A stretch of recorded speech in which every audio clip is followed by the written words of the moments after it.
살기 위해 알아야 할 것들. 용석 씨에게는 수년 전부터 사귀어온 여자친구가 있다. 그런데 그녀를 정말 사랑하는지 확신이 없다. 같이 놀 사람이 없어서 그녀를 만나는 건 아니지만 그렇다고 그녀가 보고 싶어 자주 만나는 것도 아니었다. 요즘 들어 그녀가 자꾸만 결혼 이야기를 꺼냈다.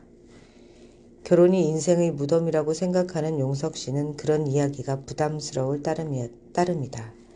게다가 아이를 낳으면 그 아이를 어떻게 책임질지 생각만 해도 머리가 아팠다. 그래서 용석 씨는 결혼 이야기가 나올 때마다 화제를 은근슬쩍 딴 곳으로 돌렸는데 그녀는 작정한 듯 집요하게 그의 대답을 기다렸다. 결혼에 대해 확실한 태도를 보이지 않으면 떠나버리겠다는 위협도 서슴지 않았다. 용석 씨는 막상 그녀가 떠난다고 하니 뭔가 불안하지만 그저 생각하기 싫을 뿐이다.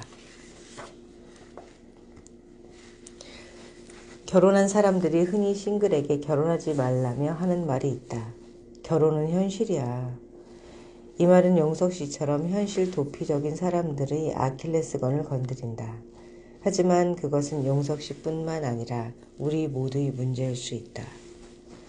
사회심리학자 앨런 베셔이드는 열정적인 사랑이 오래 가지 않는다는 사실을 이해하지 못하면 결혼이 파탄에 이르기 쉽다는 연구 결과를 발표했다. 결혼을 했는데도 낭만적인 사랑 타령을 하고 있으면 그만큼 이혼할 확률이 높은 것이다. 플로베르의 소설 보바리 부인에서 엠마도 결혼 생활에 대한 로맨틱한 환상을 포기하지 못해 결국 자살로 생을 마감한다. 설령 우리가 엠마처럼 되지 않으리라 마음먹고 현실에 적응하고 현실과 타협하며 현실 속에서 살아간다 할지라도 때로 우리는 어쩔 수 없이 낭만적인 사랑을 꿈꾸지 못하는 결혼의 현실을 증오하게 된다. 그도 그럴 것이 우리는 결혼하고 나면 배우자와의 사랑을 통해 어릴 때부터 절실히 꿈꿔온 사랑을 이루고자 한다. 하지만 배우자는 결코 나의 공허를 채워주지 않는다. 또 나를 구해주고 나를 완성시켜주고 나만을 바라보고 나만을 돌봐달라는 간절한 바람을 들어주지 않는다. 그게 당연한 이치인데도 우리는 때로 그에 분노하면서 배우자를 증오하게 된다. 이처럼 불가능한 것들에 대한 기대는 결혼 생활에서 긴장과 다툼이 끊이지 않는 원인이 된다. 남자와 여자의 차이도 결혼 생활에서 갈등을 일으키는 주범이다. 남자와 여자 모두 외롭고 상처받기 쉬우며 사랑을 절실히 원한다는 면에서는 같다. 그러나 여자가 친밀함을 중요시하는 반면 남자는 자율성에 더 많은 가치를 둔다. 저는 남자 같군요. 저는 자율성을 더 중하게 여기는 것 같아요. 친밀함보다. 또 여자는 감정을 공유하고 서로의 이야기를 나누고 싶어 하지만 남자는 그것을 반기지 않는다. 그래서 둘은 늘 부딪히고 아무리 가까워도 서로에게 낯설음을 느낀다. 서로에게 이방인이 되는 것이다. 여기에서 나쁜 소식은 부부가 서로에게 주는 상처만큼 더 깊은 상처가 이 세상에 없다는 사실이다. 좋은 소식은 부부이기에 이 모든 미움을 이기고 살아남을 수 있다는 것이다. 그런데 현실적으로 볼 때 결혼 생활에서 불만이 더 많은 쪽은 대부분 여자다. 여자는 남자보다 결혼 생활에 문제가 더 많다고 생각하며 결혼이 행복하지 않다고 느낀다. 그래서 여자가 남자보다 이혼이나 별거를 더 많이 생각한다. 이에 대해 사회학자 제시 버나드는 여자와 남자의 결혼 생활이 굉장히 다르며 이때 여자가 남자보다 결혼 비용을 더 높게 치른다고 말했다. 다른 연구 결과를 봐도 정신건강이나 심리적인 안정면에서 남자의 결혼이 여자의 결혼보다 낫다는 사실을 알 수 있다. 미래의 결혼에 대해 버나드는 어떤 형태로든 결혼은 지속될 것으로 예견했다. 비록 결혼에 대한 남자와 여자의 요구가 일치하지 않으며 그럴 수 없다 할지라도 사람이 살아가는 동안 남녀의 결혼은 계속될 것이다. 그러므로 결혼 생활의 양식이 어떻게 변하든 남자와 여자는 여자와 남자는 서로에게 기뻐하는 것만큼 서로에게 계속 실망할 것이다. 결혼은 본질적으로 비극적인 관계다. 상대로부터 채워지지 않는 욕구들이 미움과 증오를 키우기 때문이다. 그럼에도 결혼 생활의 본질을 설명할 때 미움과 증오라는 잔혹한 단어를 사용하는 것은 우리를 움츠러들게 만든다. 만일 자신이 다정다감하다고 생각하는 사람은 배우자에 대해 미움과 증오 같은 난폭한 감정이 생긴다는 것조차 스스로 납득하기 어려울 것이다. 그렇지만 그게 현실이다. 아내와 남편은 서로 깊숙이 결합되어 있지만 한편 밤낮으로 계속되는 전쟁을 치른다. 그 와중에 미움은 순간적으로 스쳐가기도 하고 서로의 마음속 깊이 뿌리 박혀 지속되기도 한다. 또한 미움은 거친 언어폭력으로 나타나거나 상대방의 목을 조르는 상상으로 나타나기도 한다.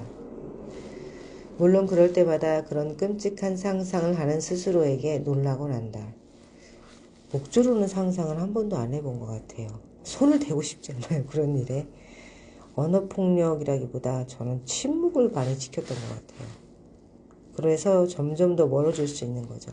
말을 하지 않으니까 제 감정 상태가 어떤지도 모르고 그래서 많이 관계가 나쁘게 냉각됐던 것 같아요. 차라리 목을 조르는 상상을 했던가 언어폭력을 했다면 정이 더 깊어질 수 있지 않았나 싶은 생각도 드네요. 침묵이었던 것 같아요. 저는 화가 나거나 서로 생각이 다른다고 생각하면 이 결혼 생활을 언제 끝낼 수 있을까 이런 생각을 되게 많이 하고 살았어요. 어린 나이 때. 만약 늘 행복하다고 말하는 부부가 있나요? 그런 부부가? 그들은 현실을 부정하고 있는 것이다. 그래서 주변 사람들이 아무리 그들을 부러워해도 그들은 갈등을 부정하는 대가로 정신건강상의 문제들을 겪게 된다. 신체적인 아픔 때문에 고생할 수도 있고 그들의 문제를 자녀들이 대신 짊어져 자녀들에게 문제가 생기기도 한다. 마음이 없는 사랑은 없다. 그러나 정신분석가 알트만이 지적한 것처럼 만일 우리가 좀 더 유쾌하게 미워할 수 있다면 더 많은 사랑을 할 수 있을 것이다. 그리고 공격성이 배제된 인간관계가 없음을 알게 되면 우리는 좀 더 장난스럽고 유쾌한 형태로 미움을 표출할 수 있을 것이다. 우리는 우리 삐뚤어지고 모자란 능력 안에서 최선을 다해 사랑을 한다. 때로는 사랑하고 때로는 미워하면서 사랑하는 배우자가 사랑하는 적이 되기도 하는 결혼이라는 매우 불완전한 관계를 지속해 간다.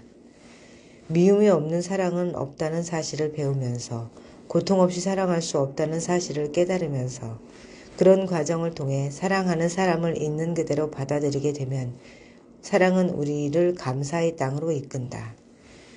그 감사란 우리가 오래전부터 그토록 열망해 왔던 사람을 지금 현재 내 사랑 속에서 찾았다는 감사다. 과거에는 결코 가질 수 없었던 것들을 현재 사랑하는 사람과 같이 맞이하게 되었다는 감사다. 사랑하는 사람과의 성적 결합을 통해서 먼 과거에 경험했던 둘이 하나로 합쳐지는 환희를 경험한 것에 대한 감사다.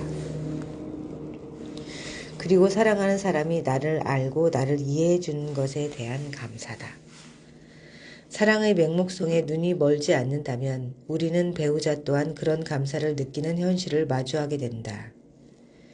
결혼에 대한 환상은 우리를 결혼으로 이끈다. 그러나 결혼 뒤 환상은 깨지 않으면 안 되는 것으로 돌변한다. 그리고 그 슬픔과 고통이 우리를 성장하게 만든다. 우리를 진정 자유롭게 만든다. 이것이 바로 결혼이다. 당신은 둘 중 어떤 걸 선택하겠는가? 슬픔과 고통을 선택하겠는가? 슬픔과 고통 없음을 선택하겠는가? 이분법적으로 나누어서 말하기는 어려운 것 같아요. 내 병이 나에게 가르쳐 준 것들. 몇 년 전 어느 날부터인가 몸에 이상한 변화가 느껴지기 시작했다. 글씨 쓰기가 힘들어지고 몸을 움직이는 것이 예전 같지 않았다. 남들이 걸음걸이가 이상하다고 병원에 가보라고 권유했지만 난 그저 아무것도 아니려니 조금 피곤해서 무리해서 그러려니 생각하고 넘겼다. 그렇게 2년쯤 시간을 흘려보냈다. 의사라는 내가 나에게 한 짓이라니. 나는 무의식 중에 나 자신의 닥친 위험 신호를 인정하고 싶지 않았던 것 같다. 그러다 우여곡절 끝에 진단을 받게 되었고 우려한 결과가 나왔다. 이제껏 나 자신에 대해 가져온 헛된 자부심은 내 눈앞에 다가온 병 앞에서 한순간에 무너져 버렸다.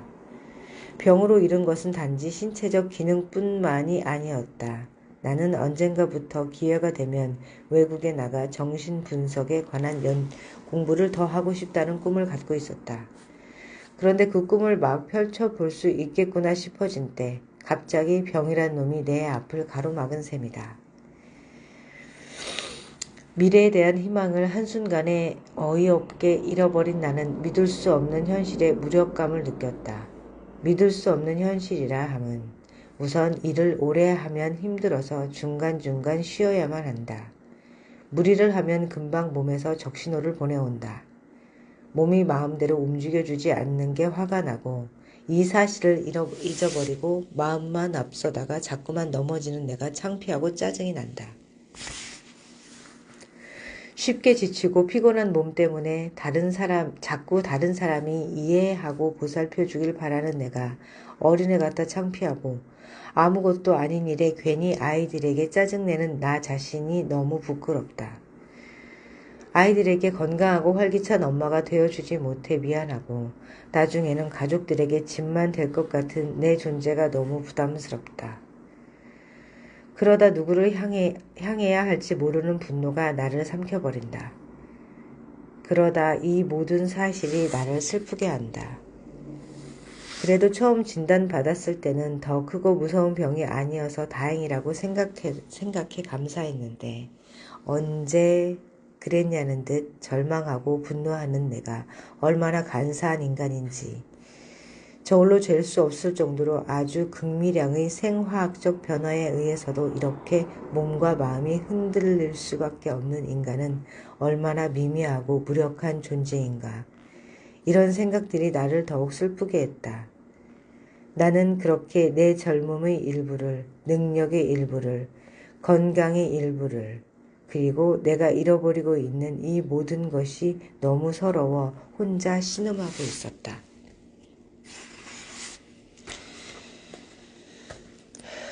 지금 그렇게 걱정해서 문제가 해결된다면 방에 앉아서 걱정만 하세요. 그러나 걱정한다고 문제가 달라지지 않는다면 오히려 당신만 더 힘들어진다면 그 문제는 놓아버리세요. 그리고 지금 해야 할 일과 하고 싶지 않은 일을 먼저 생각하세요. 평소 내가 앞날을 걱정하며 불안해하는 환자들에게 잘 쓰는 말이다. 그런데 부끄럽게도 정작 나는 그러지 못하고 있었다. 그러던 어느 날인가 내 가슴 안에서 무엇인가가 빠져나가고 그 텅 빈 공간 속으로 내가 함몰되어 버릴 것만 같은 두려움이 어둠처럼 다가왔다. 그리고 그 빈 공간에서 낮은 휘파람 소리가 들리기 시작했다. 달라진 게 없는데 단지 조금 힘들고 불편하다는 것과 내가 하고 싶었던 일들을 조금 수정해야 한다는 것일 뿐. 그리고 내 미래가 조금 불투명해졌다는 것뿐인데 언제 내 미래가 투명했던 적이 있었나? 그 누구도 자신의 미래가 어떻게 될지 모르는데 웬 난 다가오지도 않은 미래를 상상하고 두려워하고 분노하고 있는 걸까? 그러자 휘파람 소리의 리듬에 맞춰 내 안의 무엇인가가 꿈틀거리기 시작했다. 체념해야 할 때 체념하는 것. 체념할 수밖에 없을 때 체념해버리는 것. 삶은 때때로 우리에게 이러한 능력을 요구한다. 이때 체념은 분명 포기와 다르다. 포기란 때로 자포자기 심정으로 자신의 능력이나 자격마저 내던져버리는 것을 뜻하지만 체념은 자신은 버리지 않고 자신이 잃어버린 것만을 깨끗하게 단념하는 것을 의미한다. 간혹 어떤 사람들은 인생을 달관한 듯한 자세로 체면의 가면을 쓰고 모든 것을 쉽게 포기해버린다. 그러나 이는 단지 삶과 자신에 대한 냉소이며 자신의 무능력이나 무력함에 대한 합리화일 뿐이다. 삶에는 우리가 어쩌지 못하는, 그대로 감내해야만 하는 부분들이 있다. 누구라도 피할 수 없는 죽음이 그중 하나요. 되돌이킬 수 없는 이미 지나가버린 과거, 그리고 내가 어쩌지 못하는 타인의 마음 또한 여기에 속한다. 이런 면에서 보면 체념은 삶의 불완전성과 우리의 유한성을 받아들이고 인정하는 것이며 불가능한 것들에 대한 집착을 털어버리고 떠나보내는 것이라고 할 수 있다. 그래야만 우리는 한결 가벼운 마음으로 미래를 향해 출발할 수 있다. 그러므로 체념은 과거의 책장을 넘기는 작업이며 현재와 미래를 향해 우리의 마음을 여는 열쇠라 하겠다. 살다 보면 분명 체념해야 할 때와 부딪힌다. 내가 아무리 노력해도 안 되는 것이 있기 때문이다. 이때 체념하지 못하고 계속 매달리게 되면 그것은 집착이 되어버린다. 그리고 우리는 과거 속을 떠도는 과거의 유령이 되기 십상이다. 모든 것을 두 손 안에 꽉 쥐고 놓지 않는 것보다 때로는 잡고 있던 손을 벌려 움켜쥐고 있던 것들을 흘러가게 내버려둘 필요성이 있는 것이다. 체념이란 바로 흘려보냄이라 할 수 있다. 내 병을 처음 알았을 때 가장 힘들었던 것이 바로 이 체념하는 것이었다. 나에게 닥친 한계를 받아들이는 것. 이전에 품어왔던 꿈을 허허로이 체념해 버려야만 하는 것. 점점 눈에 띄는 몸의 변화를 지켜봐야만 하는 것. 과거에 내가 나 자신에게 걸었던 기대와 다른 사람들의 기대와 찬사를 포기해야만 하는 것. 나에게 닥친 신체적 기능의 상실은 내 삶의 목표와 방식을 조금씩 수정할 것을 요구했다. 그리고 무엇보다 가장 힘든 것은 그 사실을 인정하고 체념의 미덕을 배우는 일이었다. 그러나 어쩌랴. 내가 인정하든 인정하지 않든 시간은 계속 흘러갔다. 그리고 내가 한탄에 잠겨있는 동안 귀중한 내 시간은 야금야금 나 스스로 만든 불행을 갉아먹혔다.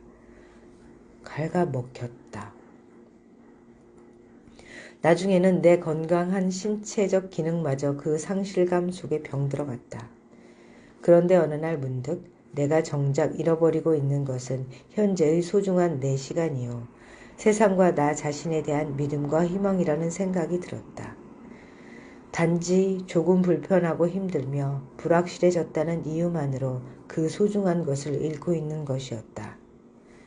그러자 나의 병은 앞으로 내가 잘 보살피고 다스려야 할 손님이라는 생각이 들었다. 어쩔 수 없이 찾아든 병마를 손님처럼 받아들이기로 체념하자 신기하게도 다른 것들이 살아나기 시작했다. 때로는 몸에서 오는 불편이 나를 괴롭히고 짜증나게 만들고 슬프게 하지만 나 자신과 삶을 바라보는 눈이 달라졌다. 이제껏 내가 살아온 방식과 내가 추구해온 것들이 좋은 의도와 선한 측면도 많았지만 그 위에는 욕심과 집착, 시기심과 경쟁심이 덕지덕지 앉아있음도 새로이 알게 되었다. 그리고 다시 한번 병으로부터 배웠다. 인간은 자신의 한계를 느끼고 받아들인 다음에야 비로소 겸손해진다는 것을, 체념은 영혼을 자유롭게 한다는 것을. 살아가면서 경험하는 모든 것은 그것이 고통이든 기쁨이든 우리에게 뭔가를 말해준다. 물론 우리가 그것을 들으려고 한다면 말이다. 삶은 그 자체로 우리의 스승인 것이다. 그 깨달음이야말로 지금 내 곁에 있는 병마가 나에게 준 가장 큰 가르침이다. 체념과 포기를 구분할 수 있나요? 이분은 많이 이런 쪽으로 학문이 깊으신 분이라 그게 가능하신 것 같은데 저는 포기와 체념의 구분을 잘 모르겠어요. 포기, 체념하는 게 곧 포기하는 것 같은데 포기랑 체념은 다르다고 합니다. 국어사전을 한번 찾아봐야 되겠네요. 체념과 포기의 정의에 대해서.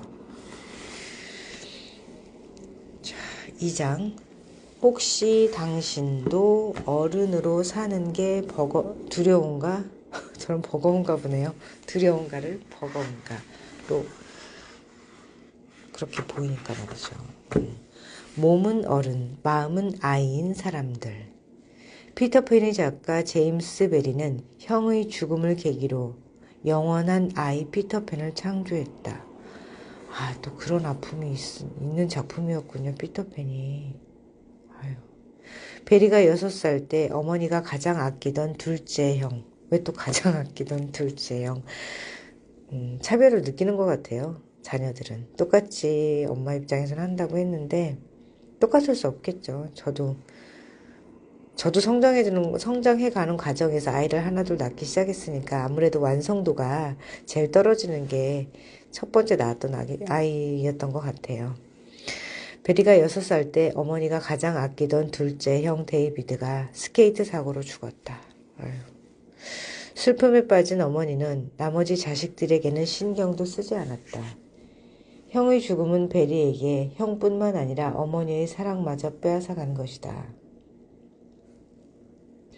베리는 종종 어머니가 우는 모습을 지켜봐야 했는데 어느 날 방에 들어갔을 때 어머니가 데이비드 너니? 하고 물었다. 베리가 저 베리예요 라고 대답하자 어머니는 등을 돌리고 울기 시작했다. 순간 베리는 강한 분노와 좌절을 느꼈고 그 뒤 어머니의 관심을 끌기 위해 죽은 형처럼 되려고 애썼다. 어머니의 마음속에서 형 데이비드는 늘 13살 소년이었다. 따라서 베리는 어른이 되고 싶지 않았다. 영원히 어머니의 사랑을 받는 소년이 되고 싶었던 것이다. 그래서 어른이 된 뒤에도 죽은 형의 역할을 계속했다. 그런 베리의 현실은 불행 그 자체였다. 결혼을 했지만 늘 겉돌았고 아내와도 별로 사이가 좋지 못했다. 6살 어린 소년이 형을 잃고 슬픔 속에 파묻힌 어머니로부터 감정적으로 버려지는 경험은 그리고 아무리 형처럼 되려고 애써도 결국 형을 대신할 수 없다는 사실을 깨닫는 것은 무척 괴로운 일이다. 이런 이중의 상실을 겪으며 베리는 다시 버림받기 싫어서 스스로 어른이 되기를 거부했다. 그리고 어른이 되는 대신 영원히 자라지 않는 어린아이로 남아 무능한 어른을 물리치고 모든 것을 가능하게 하는 죽지 않는 존재가 되기를 원했다. 그래서 피터팬의 주인공 피터팬이 만들어줄 수 있었다. 피터팬은 베리의 꿈이었던 것이다. 초록색 옷자락을 휘날리며 신나는 모험을 찾아 날아다니는 피터팬. 그는 누구에게나 사랑받는 천진난만한 장난꾸러기이며 모두가 나이 들어가는 이 세상에서 영원히 사랑스러운 어린아이로 남아있는 유일한 존재다. 사실 피터팬은 베리뿐만 아니라 우리 모두의 꿈이기도 하다. 피터팬처럼 영원히 늙지 않고 새 속에 물들지 않는 천진난만함을 간직할 수 있다면 피터팬처럼 하고 싶은 것은 무엇이든 할 수 있고 늘 신나는 모험과 아찔한 스릴로 재미있게 지낼 수 있다면 그리고 피터팬처럼 세상 모든 사람들이 동경과 사랑을 받으며 어떠한 책임을 지지 않아도 된다면 얼마나 좋겠는가. 피터팬이 이런 각도에서 쓰여진 소설이라는 걸 몰랐네요. 그저 어릴 때 재미있는 명작 동화였나요? 그랬었는데. 이 베리의 그런 상처를 생각하면서 읽으면 또 다른 느낌이 될 수 있을 것 같아요. 피터팬처럼 나이는 어른이지만 생각이나 행동은 아이 같은 사람. 복잡한 걸 싫어하고 책임지는 걸 싫어하며 가볍게 즐길 수 있으면 그만이라고 생각하는 사람을 어른 아이라고 부른다. MC, Man-child. 성년이 되어도 어른들이 사회에 들어가지 못하는 이런 어른 아이의 현상에 대해 미국의 심리학자 카일리 박사는 피터팬 신드롬이라는 이름을 붙였다. 우리 상상과 꿈속에 살고 있는 피터팬은 신나고 멋지지만 현실의 피터팬, 곧 어른이 되었지만 어른의 세계로 들어가지 못하는 어른아이는 그리 행복하지만은 않다. 오히려 이들은 베리처럼 슬프고 고통스럽다. 사회인으로서 충분히 한 사람 몫을 다할 수 있으면서도 회피하는 이들은 매사에 일시적이고 감정적이며 사회 부적응 현상을 보인다. 저는 피터팬 신드롬은 아닌 것 같은데 사회 부적응이었고요. 좀 감정적인 면이 있는 것 같아요. 지금 읽어보니까 그 피터팬의 특성을 좀 갖고 있는 것 같아요.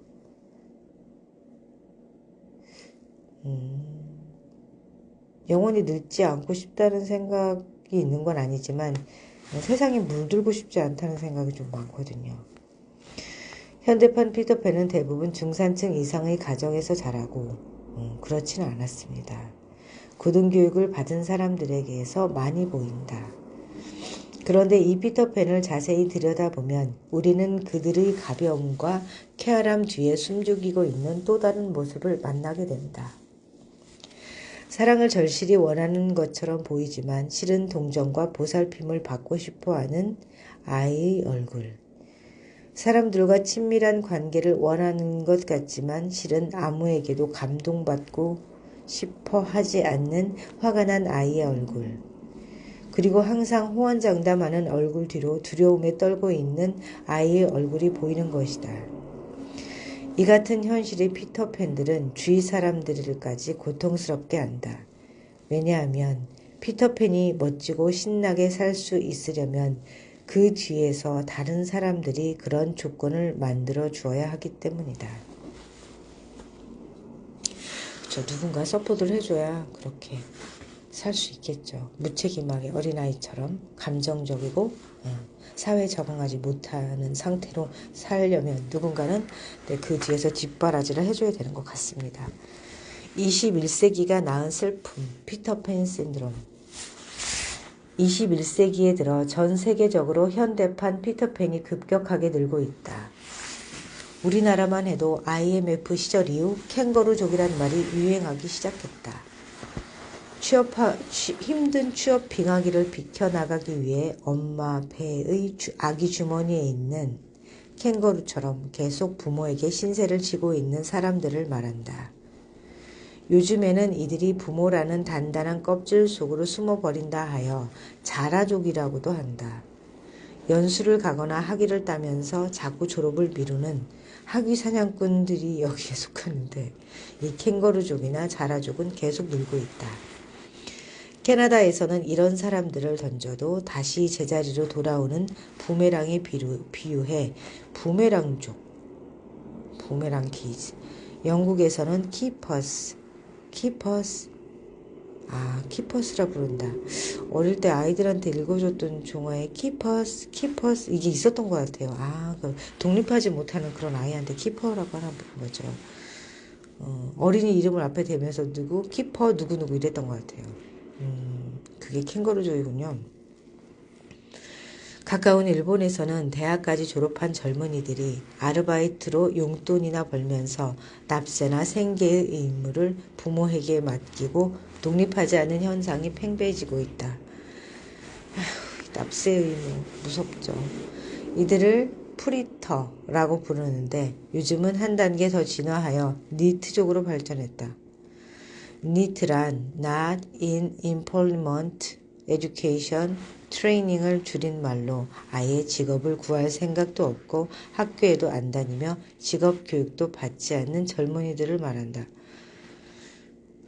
이게 니트족이라고요? 이러한 현대판 피터팬들은 분명 어른이지만 사고방식이나 말투, 노는 방식 등은 10대와 비슷하다. 꿈과 희망을 뒤로 한 채 가정도 꾸리지 않고 부모가 챙겨주는 안락한 의식주에 만족한다. 직장을 갖지 않거나 갖더라도 이리저리 옮겨 다닌다. 좀 더 구체적으로 살펴보면 이들은 몇 가지 공통점을 갖고 있다. 모두 어른이 되는 것을 겁내하고 자신감과 책임감이 부족해 사회에 잘 적응하지 못하며 불안해하고 외로움을 참지 못한다. 아동기를 완전히 벗어나지 못해 현실과 환상을 잘 구분하지 못하며 이상적인 것을 맹목적으로 쫓는다. 자신의 정체성에 대해서도 혼란스러워하며 부모에게 계속 의존하려 드는 무력증을 보인다. 그럼 그들의 그 특징들을 하나하나 살펴보자. 1. 무책임하다. 피터팬은 책임감이 없다. 그는 자신이 젊음이요 기쁨이며 알에서 깨어난 작은 새라고 믿고 있다. 그는 흥분해서 말한다. 엄마와 아빠가 내가 커서 어른이 되면 뭐가 될까 하는 대화를 듣고 도망쳐 나와버린 거야. 난 절대로 어른이 되고 싶지 않아. 난 언제까지나 어린아이로 남아 즐겁게 살고 싶어. 아이들은 책임의 능력이 없다. 잘못을 해도 법적으로 책임을 묻지 못한다. 모든 잘못은 아이를 제대로 보호하지 못한 부모의 잘못으로 돌려진다. 얼마나 멋진 일인가. 피터팬은 웬디와 동생들을 데리고 날아갈 때도 그들의 안전에는 관심조차 없다. 그는 아이들이 졸다 바다에 떨어질 최후의 순간까지 기다렸다가 민첩하게 날아가 아이들을 구한다. 스릴을 즐겼죠. 그런 것이 안전에도 관심조차 없다. 이런 관점으로 봐야 되는 건가요? 피터는 생명을 구하는 것보다 자신의 민첩함을 자랑하는 데에만 관심 있는 것처럼 보였답니다. 또 피터는 변덕이 심해서 한때 재미있어 하던 놀이도 갑자기 내팽개치곤 했어요. 그러니 다음번에는 누군가 떨어져도 그냥 내버려 둘지 모를 일이었어요. 사실 어른이 된다는 것은 책임을 지게 된다는 말과 같다. 그러나 현대판 피터팬들은 바로 책임질 수 있는 능력을 상실한 사회인으로서 책임 있는 어른이 되기를 두려워하는 사람들이다. 2. 불안하고 외롭다. 피터팬은 항상 즐거워 보이지만 실은 막연한 불안감과 깊은 외로움에 시달린다. 이건 저도 있는데요. 불안하고 깊은 외로움? 깊은지는 모르겠지만 외로움이 좀 있죠. 피터팬이 아닌데. 그는 그림자를 잃어버리고 불안해서 어쩔 줄 모르며 또다시 엄마의 사랑을 잃을까봐 아예 엄마를 부인한다. 이런 관점으로 또 해석이 되는군요. 이 동화가 정신분석적 접근으로 해석을 하니 또 이게 또 방향이 완전 다르게 느껴지네요. 더구나 그는 아빠가 무엇을 하는 사람인지조차 모른다. 피터는 내가 알려주기 전까지는 아빠가 어떤 식으로 행동하는지도 몰랐단 말이에요. 라는 존의 말처럼 인간관계에 대해서는 거의 백지 상태다. 그는 자신이 모른다는 것을 감추기 위해서 일부러 아이들을 잔인하게 대한다. 피터팬은 길 잃은 아이들과 함께 살고 있다. 그 역시 버려지거나 길을 잃었지만 아무도 찾으려 하지 않는다. 피터팬 신드롬을 앓는 사람들은 아무도 자신을 원하지 않는다고 느낀다. 그래서 누군가 자신을 진심으로 사랑하고 돌봐주기를 간절히 바란다. 불행히도 진정한 사랑의 경험이 부족한 그들은 사랑과 동정 혹은 보살핌을 구분하지 못한다. 저도 그런 것 같은데요. 그래서 누군가가 도움을 주면 동정하는 거라고 생각해서 되게 제가 거절하는 것 같아요. 게다가 다시 버림받을까봐 두려워 사람들과 친밀한 관계를 맺지 못한다. 버려질까봐 왠지는 모르겠지만 저도 친밀해지려고 하지 않으려고 해서 선을 많이 긋는 것 같아요. 심리적인 선을. 근데 그거는 확신해요. 어릴 때 나의 엄마와 가졌던 그 관계의 성향이 어떠냐에 따라서 어른이 됐을 때 사회를 향하는 반응 양식이 달라진다는 생각이 저는 하거든요. 저도 문제가 좀 많이 있었어요. 지금은 또 더 지나봐야 지금이 어땠는지 알겠지만 아무튼 저는 젊은 시절에 지금보다 조금 젊을 때 관계에 있어서 되게 많이 어려웠던 것 같아요. 인간관계를 맺는 것에 대해서. 다가갔다가 도망치기를 반복하는 것이다. 좀 다가가지도 않는 스타일이에요. 늘 도망가죠. 누군가 다가오면. 이들은 동화 속의 피터팬처럼 스스로 외롭다고 생각하지 않는다. 오히려 외롭다고 생각하지는 않았던 것 같아요. 지나고 나서 그랬다는 생각이 드는 거지. 진짜 외롭다고 느꼈던 것은 한 2번 정도 깊이 그런 생각을 했던 것 같고요. 늘 이게 내 삶이다. 혼자 있는 게 삶이다라는 생각이 지배적이었던 것 같아요. 저는. 오히려 모든 사람들이 자신을 부러워하고 동경하고 있다라고 스스로에게 최면을 건다.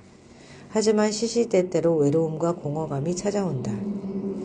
이런 감정으로부터 자신을 보호하는 길은 다른 사람에게 아무것도 바라지 않는 것이다. 그래서 피터팬은 웬디가 집으로 돌아가겠다고 했을 때 마치 땅콩 그릇을 건네달라고 부탁받은 것처럼 아무 일도 아닌 듯이 행동한다. 사실 속으로는 무척 안타깝고 섭섭하지만 이 고통스러운 감정을 부인한다.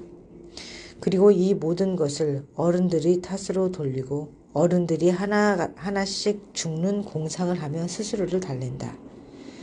현대판 피터팬들 역시 슬픔 대신 분노를 느끼며 자신에게 일어나는 모든 불행을 남의 탓으로 돌린다.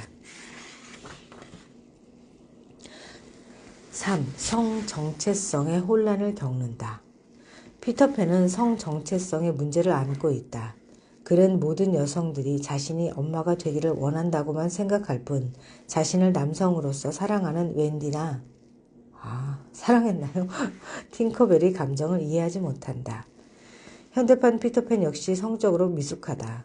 이들은 끊임없이 여자친구를 찾아다니지만 여자들은 그의 유치함에 질려 결국 떠나고 만다.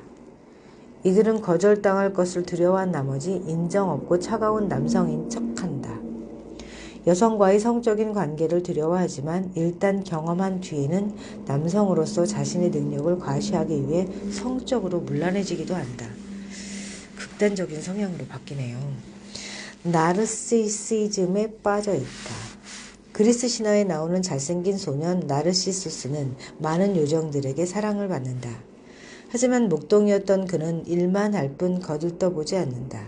그러자 무심한 나르시수스를 원망하던 한 요정이 복수의 여신을 찾아가서 저주를 부탁한다.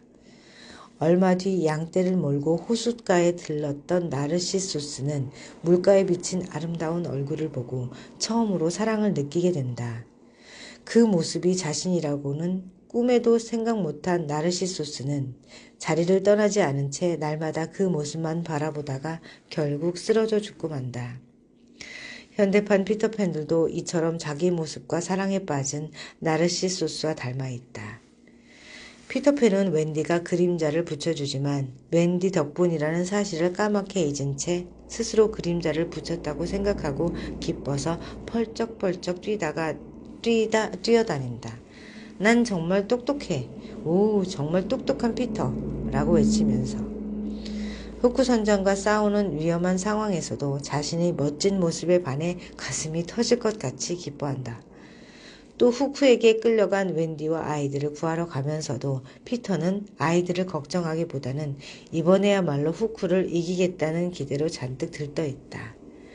네버랜드에서 아이들은 피터의 명령대로 피터와 조금도 닮은 구석이 없도록 해야 한다. 또한 아이들은 피터가 모르는 것을 알아서도 안 되었다. 피터가 원하는 것은 이 세상에서 가장 똑똑하고 사랑스러운 유일한 존재가 되는 것이다.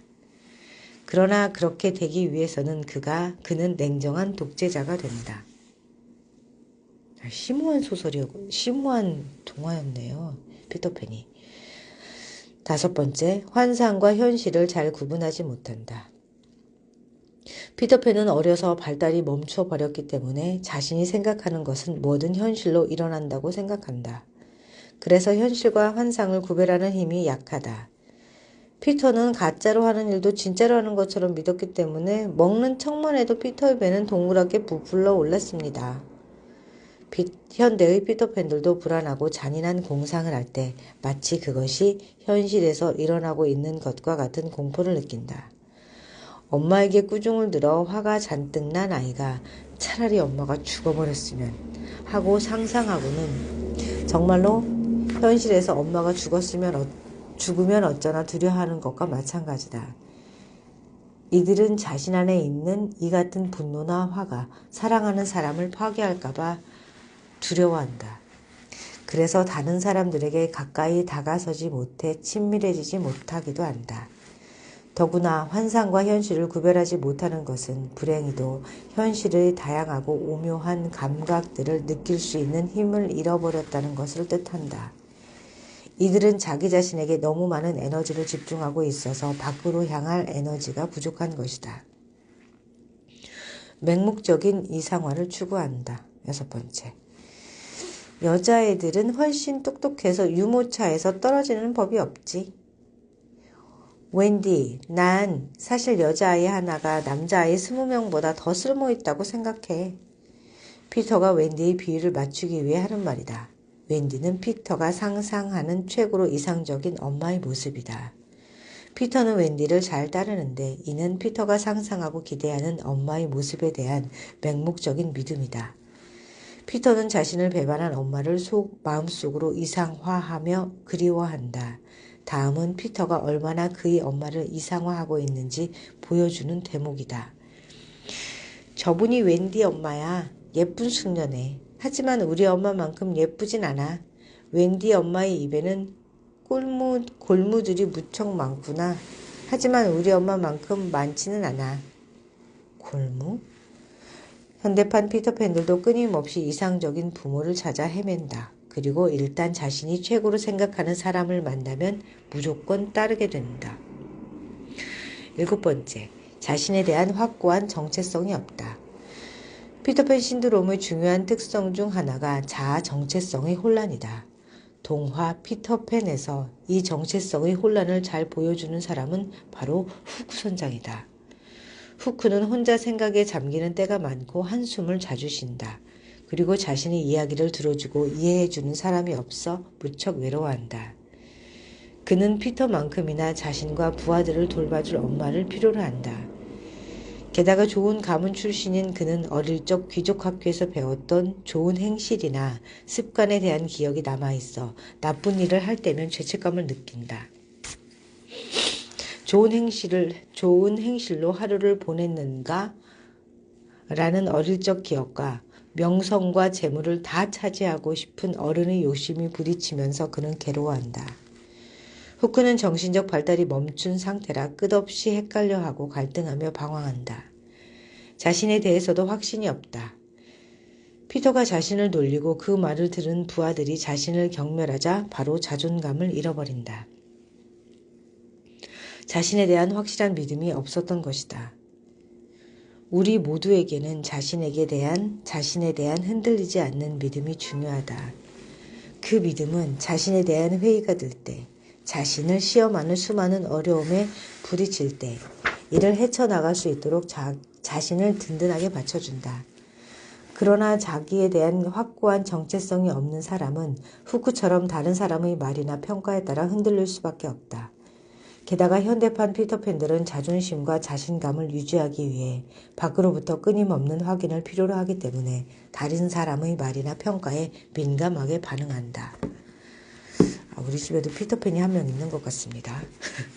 다른 사람의 평가가 굉장히 중요해서 그냥 무심결에 지나가는 말에도 화를 잘 내더라고요.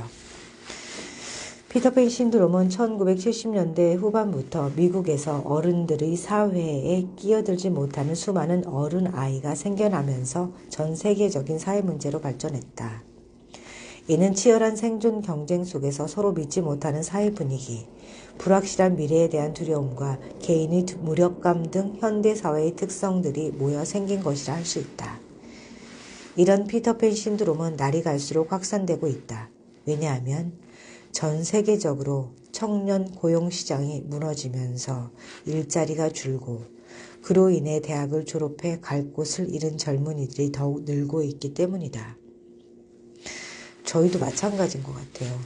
일자리가 없어서 취업을 하지 않았는 건지 이렇게 피터팬 신드롬은 아닌 것 같은데 집으로 돌아와서 과업을 지금 잊겠다고 있는 애가 있거든요. 원래 꿈은 그게 아니었어요. 전공과도 전혀 상관이 없는 외국어 전공을 했는데 커피를 지금 볶는 것을 배우고 있습니다. 그들은 절망스러운 상황에서 벗어나기 위해 다시금 부모의 품으로 돌아가 버린다. 어른이지만 사회인으로서의 책임과 의무를 짊어지는 것을 싫어하는 그들은 부모의 품에서 빠져나올 줄 모른다. 아서 밀러의 어느 세일즈맨의 죽음에서 윌리 로만의 자식들이 그랬던 것처럼 말이다. 주인공인 윌리 로만은 외관원으로 호감받는 것 외에는 인생에서 달리 어떤 것도 원하지 않는다. 외판원으로 잘못 읽었습니다. 외판원으로, 그러니까 영업사원으로 호감받는 것 외에는 인생에서 달리 어떤 것도 원하지 않는데요. 자식에 대한 그의 지나친 기대와 보호는 자식들을 사회 부적응자로 만들고 35살이 되도록 부모에게 의지해 살게 한다. 심지어 그는 자살하여 자식들이 보험금을 탈 수 있게까지 한다. 저는 이런 상상을 좀 많이 하는 편이거든요. 지금 제가 떠돌이 생활을 하다 보니까 장거리 운전을 많이 해요. 그러면 운전하다가 제가 갑자기 이제 상해 사고로 죽었을 때 상해 사망 보험금이 나오면 아이들한테 얼마씩 가겠지라는 상상을 곧잘 하거든요. 저희 배우자가 그런 말을 해요. 깔끔하게 한 번에 죽는 거 쉽지 않다. 후유 장애를 입고 평생 병원에 누워서 아이들에게 짐덩어리가 될 수 있다는 생각은 왜 못하냐 그런 얘기를 하더라고요. 아무튼 저는 자살은 아니지만 교통사고로 그런다는 상상을 자주 하면서 고속도로를 타는 것 같아요. 그냥 큰 차에 밀려서 그렇게 될 수 있지 않을까. 그걸 바라는 건 아니에요. 그러니까 항상 좀 제가 부정의 정서가 많은 건지는 모르겠는데 마음 저 끝바닥에요. 죽음을 잘 생각하는 편인 것 같아요. 내가 의도치 않는 죽음을 맞이할 수 있겠다라는 생각을 많이 해요. 그것은 어릴 때 형성된 습관인 것 같아요. 저희 엄마가 늘 저희 아버지에 대해서 곧 돌아가실 분이라고 많이 생각을 하게 했거든요. 근데 저희 아버지가 그때 나이가 많지 않으실 때였는데, 그 어른들의 그런 말이라는 것은 어른들의 생각과 생활에서 이렇게 묻어나오는 건데 저는 그거는 생각하지 않고 그 말만 주의 깊게 들었던 것 같아요. 아빠가 곧 돌아가실 것 같다고. 그렇게 하고서 한 19년, 18년, 19년 더 사시다 가셨죠. 그러니까 굉장히 오래전부터 그렇게 예언을 하셨던 것 같아요. 저희 엄마가. 저한테 책임감을 지우기 위해서 그러셨는 건지는 알 수 없지만 아빠가 일찍 돌아가실 것 같으니 너가 남동생과 이 집안을 책임져야 한다는 그런 암시적인 말씀이셨던 것 같아요. 아무튼 저는 죽음을 늘상 자주 생각하는 편입니다. 근데 그 죽음이 슬프거나 그런 감정이 들지는 않아요. 제가 낭만이 없다는 얘기를 되게 많이 듣거든요. 성격적인 결함일 수도 있겠어요. 아무튼 현대판 피터팬들은 역시 부모가 땀 흘려 이룬 물질적 풍요 속에서 성장한 세대다. 이들은 모든 걸 부모에게 의존한다. 부모 또한 직장까지 찾아가 자식을 야단치는 상사에 항의할 만큼 자식의 일에 발벗고 나선다. 저는 이렇지는 않은데요. 저희 아이가 지금 군대에 있거든요. 근데 군대에 있는데 그런 경우가 있었다고 하더라고요. 후임이 들어왔는데 뭐라고 부모님께 말씀을 드렸는지 그 후임의 어머니께서 부대로 전화해서 이렇게 하면 되겠냐고 훈계를 하시다는 얘기가 있더라고요. 좀 놀랬습니다. 그렇게 방송에서나 그러니까 방송에서도 예전에 듣던 이야기들이었어요. 그 부모가 다 큰 자식의 일에 관여한다는 것에. 이런 상황에서 혼자서는 아무것도 못하고 실패를 견디지 못하며 그리고 그 후임 자체가 많이 그런 얘기를 한대요. 말끝마다. 어머님께 여쭤봐야 되겠다. 이런 얘기를 많이 한다고 하더라고요. 그러니까 엄마로서 우리의 영향력이 자식의 정신세계에 어디까지 뻗쳐 있는지 한번 점검해 볼 필요가 있지 않을까라는 생각을 저도 했어요. 그 얘기를 듣고. 저는 조심한다고 했는데 저조차 나는 적정선에서 멈추고 있는가라는 생각을 다시 한번 하게 됐어요. 아이들이 독립을 못하는 것이 아니라 엄마가 아이를 독립을 못 시키는 것 같다는 생각이 들었어요. 남의 일이어서 이렇게 객관적으로 얘기할 수 있는지는 모르겠지만 저는 어제도 그랬거든요. 네가 친엄마냐? 라는 말을 들었어요. 제 배우자가. 엄마로서 모성이 너무 없다고. 혼자서는 아무것도 못하고 실패를 견디지 못하며 인생의 목표를 상실한 피터팬이 생겨나는 것은 어쩌면 당연한 현상이다. 피터팬 신드롬의 확산은 영국의 동물학 박사 브롬 홀이 주장한 가설, 유형 성숙으로도 설명이 가능하다. 그의 주장에 따르면 인류는 수백만 년 동안 유인원에서 인류로 진화한 게 아니라 유인원의 태아와 유아에 가까운 형태로 역진화했다. 즉 피터팬으로 진화한 것이다. 이는 인류가 집단 생활을 시작하고 상호 의존도가 높아지면서 다른 사람에게 호감을 줌으로써 보살핌을 받을 수 있도록 유아적 특성이 진화했다는 하나의 과학적 가설이다. 이 가설에 따르면 너무 어려운 환경에서 자랐기 때문에 빨리 철들어 혼자 모든 일을 알아서 할 수밖에 없었던 사람들은 저도 이런 유형인데 유아화와 거리가 멀다. 그쵸. 어릴 때부터 애늙은이 소리 많이 들었어요. 너무 어른스러워서 좀 그렇다는 얘기를 친구들한테 많이 들었어요. 좀 재미없다. 반면 사회가 부유해질수록 구성원들의 유아화 정도는 심해진다. 사회보장제도가 잘 되어 있어 국가에서 국민들의 삶을 더 많이 책임질수록 사람들은 성숙해질 필요를 별로 느끼지 못한다. 오히려 귀여운 피터팬이나 보호 본능을 자극하는 착한 신데렐라처럼 다른 사람에게 더 귀엽고 어리게 보이며 호감을 주는 것이 생존 전략이 되는 것이다. 그래서 성형이 이렇게 유행하나요? 더 젊어 보이고 더 어려 보인다는 것은 결국에 보호 본능을 자극하는 요인이 될 수도 있겠네요. 우리도 모르는 그런 우리의 본능이 있나 봐요. 현실적으로도 피터팬은 다른 사람들의 희생과 보호 없이는 살아갈 수 없다. 나이가 들면서 현대판 피터팬들이 우울증에 빠지게 되는 것은 결국 그 자신도 젊음과 귀염성을 잃게 되고 스스로의 삶을 책임질 수밖에 없는 냉엄한 현실에 부딪히기 때문이다. 그러니까 피터팬일 때는 우울하지 않은데 이제 어른이 되어야 한다는 생각을 그런 자각이 들면서 우울증에 빠지나 봅니다. 그런 이치인 것 같아요. 저는 어릴 때도 어린 시절을 오롯이 살아보지 못해서 그런지 이런 얘기를 들으면 사회가 부유해질수록 그렇게 된다고 하잖아요. 그렇다는 것에 동의하는 편이에요. 내가 내 것을 구해야만 살 수 있던 시대에 산 사람과 지금 사는 성인들과는 분명 정신세계가 다른 것 같아요. 어떤 게 더 행복한지는 사실 모르겠어요. 전 요즘에 가장 큰 문제가 결핍된 상황에서 자라는 그런 환경의 문제라고 생각하거든요. 그래서 저희 아이들한테 결핍된 상황에 노출시켰던 건 아닌데 어찌어찌 살다 보니 그런 상황에 노출돼서 저희 아이들 같은 경우도 또래에 비해서는 많이 이런 증상은 없는 것 같아요. 부모한테 의존하고 물론 의존할 때도 있긴 하지만 좀 스스로 이렇게 생각하고 판단해서 자기 일에 대한 생각을 그렇게 사소한 일들은 그렇게 처리를 하는 것 같다는 생각이 들어요. 옆에서 봤을 때. 그래서 빨리 독립시켰다. 심리적으로 아이들을 참 빨리 독립시켰구나. 이게 잘한 것인지 잘못한 것인지 참 모르겠다. 근데 엄마로서 너무 모질었나? 라는 생각이 뒤늦게 들더라고요. 아이들을 다 키우고 나서 보니까. 네, 오늘은 여기까지 읽겠습니다. 다음에 혹시 당신도 어른으로 사는 게 두려운가? 그러니까 피터팬 신드롬의 연장선에서 쓰여진 글들인 것 같아요. 2장까지는. 네. 이제 또 출장을 가야 하는 날이어서 오늘은 여기서 라이브를 종료하겠습니다. 들어주셔서 감사합니다. 라이브 종료하겠습니다. 좋은 하루 되세요.